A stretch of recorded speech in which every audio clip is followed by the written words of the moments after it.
శుక్లాం భరధరం విష్ణుం శశివర్ణం చతుర్భుజ ప్రసన్నవదనం ధ్యాయేత్ సర్వవిఘ్నోపశాంతయే. కార్తీక పురాణం 19వ అధ్యాయం చాతుర్మాస వ్రత ప్రభావ నిరూపణ. ఈ విధముగా నైమిషారణ్యమందున్న మహామునులందరూ కలిసి చిదానందుని స్తోత్రము చేసిన పిమ్మట జ్ఞానసిద్ధుడను ఒక మహాయోగి, ఓ దీనబాంధవ, వేదవేద్యుడవని, వేదవ్యాసుడవని, అద్వితీయుడవని, సూర్యచంద్రులే నేత్రములుగా గలవాడవని, సర్వంతర్యామివని, బ్రహ్మరుద్ర దేవేంద్రాదులచే సర్వదా పూజింపబడువాడవని, నిత్యుడవని, నిరాకారుడవని, సర్వజనులచే స్తుతింపబడుచున్న ఓ మాధవ, నీకివే మా హృదయపూర్వక నమస్కారములు. సకల ప్రాణకోటికి ఆధారభూతుడవగు ఓ నందనందన, మా స్వాగతమును స్వీకరింపుము.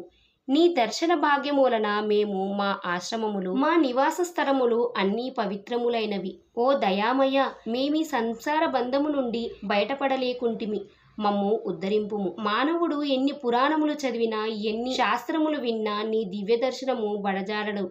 నీ భక్తులను మాత్రమే నీవు దృగ్గోచరుడగుదువు. ఓ గజేంద్ర రక్షక, ఉపేంద్ర, శ్రీధర, ఋషికేశ, నన్ను కాపాడుము అని మైమరచి స్తోత్రము చేయగా శ్రీహరి చిరునవ్వు నవ్వి, జ్ఞానసిద్ధ, నీ స్తోత్రవచనమునకు నేనంతయు సంతసించి తిని, నీకిష్టమొచ్చిన వరమును కోరుకొనుము అని పలికెను.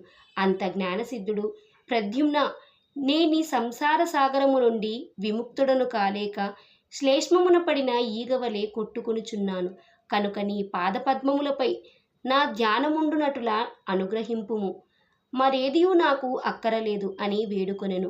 అంత శ్రీమన్నారాయణుడు, ఓ జ్ఞానసిద్ధుడా, నీ కోరిక ప్రకారము అటులనే వరమిచ్చి తిని, అదియునుగాక మరొక వరము కూడా కోరుకొనుము, ఇచ్చెదను. ఈ లోకమందు అనేక మంది దురాచారులై, బుద్ధిహీనులై అనేక పాపకార్యములు చేయుచున్నారు. అట్టి వారల పాపములు పోవుటకై ఒక వ్రతమును కల్పించుచున్నాను. ఆ వ్రతమును సర్వజనులు ఆచరించవచ్చును. సావధానుడవై ఆలకింపుము. నేను ఆషాఢ శుద్ధ దశమి రోజున లక్ష్మీదేవి హితముగా పాలసముద్రమున శేషశయ్యపై పవలింతును.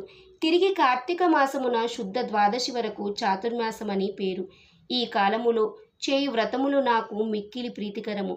ఈ వ్రతము చేయు వారలకు సకల పాపములు నశించి నా సన్నిధికి వత్తురు. ఈ చాతుర్మాసములందు వ్రతములు చేయని వారు నరకకూపమున పడుదురు. ఇతరుల చేత కూడా ఆచరింప చేయవలయును. దీని మహత్యమును తెలిసిండియు వ్రతము చేయని వారికి బ్రహ్మహత్యాది పాపములు గలుగును. వ్రతము చేసిన వారికి జన్మ జర వ్యాధుల వలన కలుగు బాధలుండవు.